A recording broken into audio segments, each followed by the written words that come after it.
whatever time it is, wherever you are, whenever you see this. Today is Wednesday, January 11th. Let's see what we can get into on this morning's commute to the Roth bunker. Not sure what sparked the thought in my mind as I got in the car today, but looking around at all these smiling faces and wondering just why exactly people seem so content to put up with their own enslavement. I suspect most of the listeners are familiar with the term Stockholm Syndrome. If not, it's basically when a person, a victim, who's been captured or enslaved begins to change how they feel about their aggressors, the ones that got them in that predicament, right? Instead of hating them, they begin to form feelings of emotional connection, sympathy, empathy, love, right? Pretty strange. Why is that? What's going on there? And why does it seem that that is what's happened to the masses of society? As an outsider looking in, you saw a van roll up, snatch someone, take them off somewhere, and then later you saw footage posted of that person being beaten, who knows, raped, tortured. You'd think, my God, this is a travesty. If I were that person and I got the opportunity, I'd cut their heads off. Because that's what they rightly deserve. But instead, through a form of twisted psychology, the victims begin to form feelings of affection, empathy, sympathy, love, etc. for their captors. Doesn't make sense, and it's not right. And this is exactly what seems to be happening on a global scale. And I know what you're thinking. I'm not that kind of victim. I've had freedom. I can do what I want. Can you? I can say what I want. Can you? I am my own king. Are you? Are you really? See, here at the Caveman Channel, we seek to get to the root of the problems or problem by accurately describing what is going on, what are the variables at play here.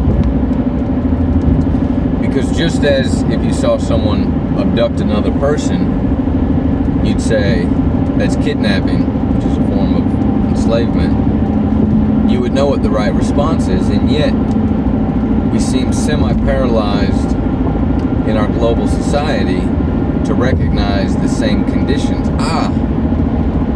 It's not as overt for some of us. I think it's pretty clear when troops of another country wage war within your country, you become a victim or a casualty of that as a bystander. Whoopsie, just hit some plywood in the road. It's pretty clear to them what's going on. And the subtleties of slavery seem to evade the average person in today's world. Well, why is that?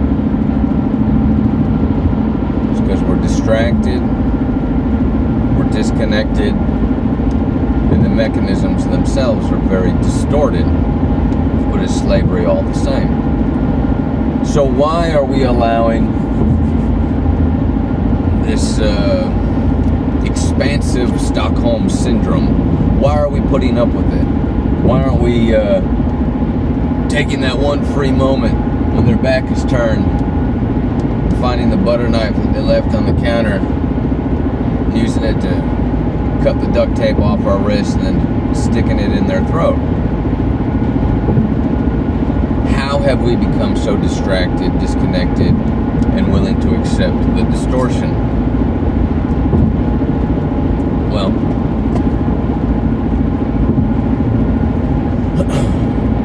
distractions we've spoken of, and we could spend hours describing them. I believe, at least here in America, the vast majority of any activity someone engages in is in and itself a distraction. The entirety of the construct of the American dream, as I've discussed, is a distraction. So ultimately, people are perpetuating the very lie that was sold to them. Get back to the idea of the root cause. Okay, answers will be found somewhere embedded in psychology and other esoteric metaphysical examinations. So, for example, just look at the expressions. We want to get to the root of the matter. We want to get to the heart of the matter. What does that suggest? We want to get to the core, the bottom, the foundation, the beginning, the heart, the essence that drives it. Don't know if you've spent any time in the dirt. If you know what roots look like. Kind of gangly looking things coming off the bottom of a onion bulb, perhaps. You can picture that. The base of a tree, they spread out, these wiry looking fingers. Why would we say the root of the matter, the heart of the matter?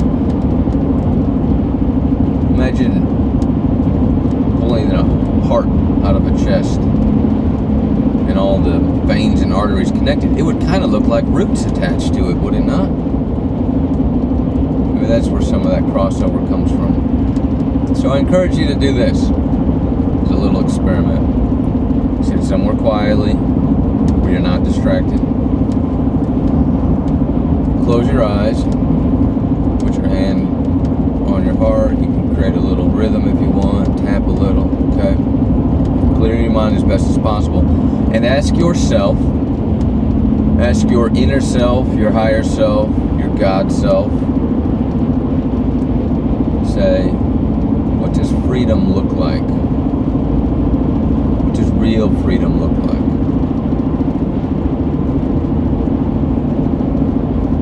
So if I just ask you on the street, what is freedom? Might be some variation in the answers, as a little bit of opinion is mixed in with a backdrop of false historical context. You might hear things related to politics. Freedom is democracy. Is it? Freedom is the ability to do what you want. Is it? Freedom is a concept. Freedom is dead. Freedom lives within all of us. Perhaps freedom is our birthright. What does that look like? You know, I often use the example anytime I get kind of stuck in a concept like that, with my own shadow distortions still kind of running a background script. I say, let's just bring up that the world of Jesus's, right? Imagine a planet and there's just 10,000 Jesus, or people just as good as Jesus on that planet. How would they interact? How would they communicate? Is it safe to say, for those that grasp the supreme morality of who Jesus, the personage, was, possibly, is it safe to say that that would be a world of freedom? Probably. Because if Jesus can't get it right, who can? What would those interactions look like? Would there be government? Why would there need to be? Doesn't everyone need to know? Wouldn't everyone already know the difference between right and wrong? Would that not just extend to, would that not extend beyond relationships between people? But it ought to start at the foundation, relationship with oneself. Know thyself. And would it not also make sense that that would extend to, this motherfucker's got a Mason emblem thingy on the back of their car. They only knew. Would that not extend to the relationship with the surroundings? Plants, animals, nature itself? Because is nature not Trog? Is Mother Nature not the expression of the nature of God itself? Okay. So sit in that quiet space and ask yourself, what does freedom look like? Why do I seem to be restricted from it? Who is perpetuating the restriction? Why do I allow it? Is there anything more important than freedom? You could say truth. Kind of hinged together.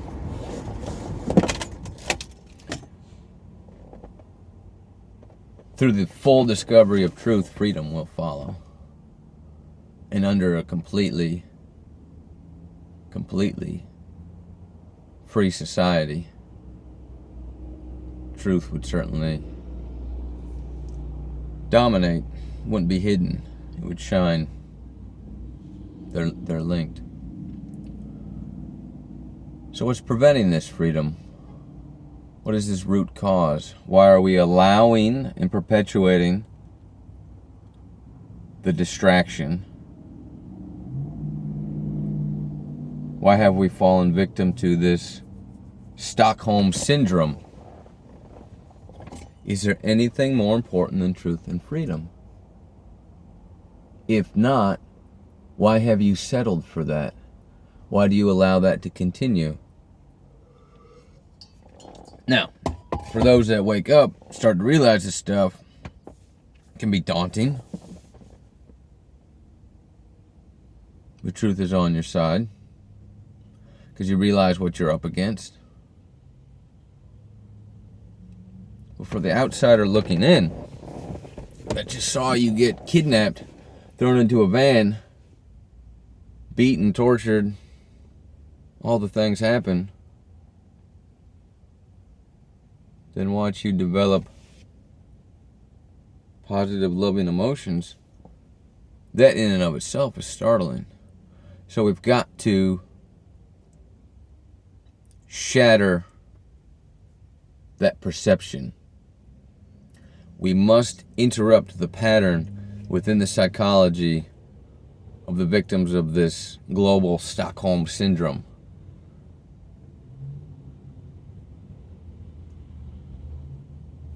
You don't have to stab them in the throat.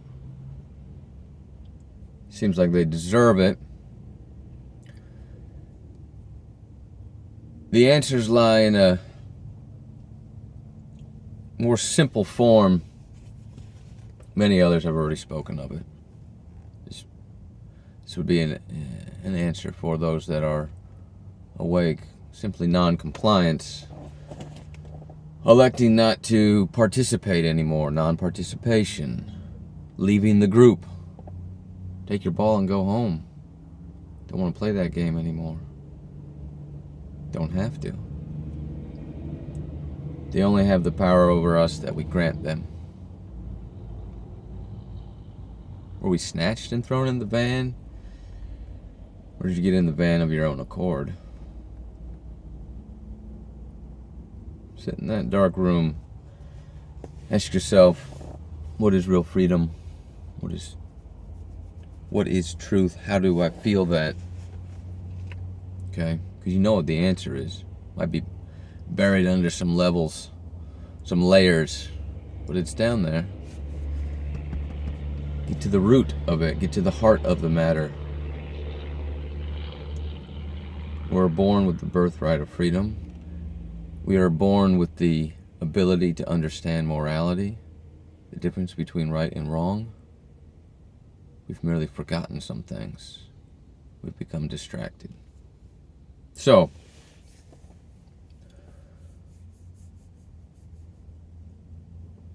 give yourself the permission to explore your own thoughts, to explore your own emotions. And at the outset, tell yourself out loud or in your mind that you're not attached to everything that you've already learned, to the ideas that have put in your head, that you are more attached to truth itself, so that you don't get so bundled up and confused internally with identifying with pre-existing ideas, so that you can allow yourself to connect with the truth of the matter, with the heart of the matter. If you reinforce to yourself your alignment to yourself, to Trog, to truth, these bonds will slowly fade away because you'll realize they're not serving you, just as your own enslavement does not serve you, just as these distractions that surround you do not serve you. People know.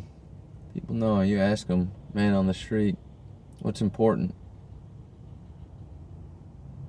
They'll sigh, tired from their work day or whatever bullshit they're doing. They'll say happiness. And there's a look in their eyes if they feel like they can't achieve that. They can. They've just settled for the distractions because they've been sold a bad bill of goods. That's okay. You can return those at any time. You can get your money back. That's up to you. The power lies within you. Get to the heart of the matter within yourself. We're all connected energetically, but each individual has to make the choice. Or the choice will be made for you. That is enslavement. That is the antithesis of free will. Exercise your birthright. You will find that harmony exists among individuals that recognize absolute truth. Freedom will not need a watchdog if all members have aligned themselves to the highest level of truth. But until then, freedom requires vigilance. And it must be defended. It must be wrested back from those that have taken it from us. So, the next time you think what's going on around you is okay, that our current condition of slavery in its myriad forms, political institutions, and everything that follows, those are distortions of the truth. We don't need that. We don't need man's law. Cosmic natural law already exists. We just need to recognize it, understand it. Sit in that dark spot. Get to the heart of the matter. Get to the root of it. You have the power.